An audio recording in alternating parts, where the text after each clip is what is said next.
ایک بار شادی کے بعد پہلی بار میکے آئی بیٹی جب واپس سسرال جانے لگی تو ماں باپ نے اسے بہت سے تحفے طوائف دیے،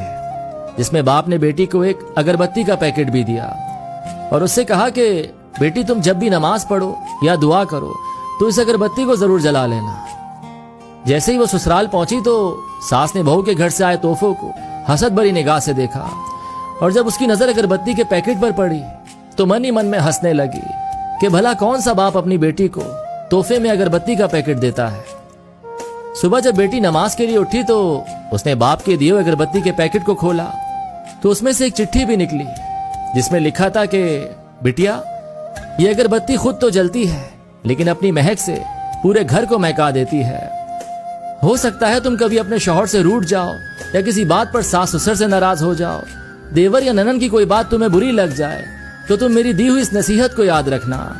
اس اگربتی کی طرح جلنا۔ جیسے اگربتی خود جل کر اپنی مہک سے دوسروں کو تر و تازہ رکھتی ہے، ان کو سکون دیتی ہے، اسی طرح بیٹی تم بھی سہ جانا، اپنے سسرال کو مہکا سمجھ کر اپنے اچھے رویے اور خوش اخلاقی سے ان کے گھر کے سکون کی وجہ بن جانا۔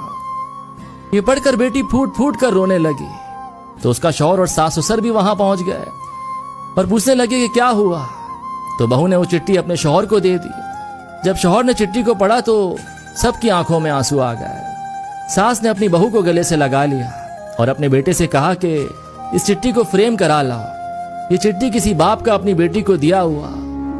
انمول تحفہ ہے۔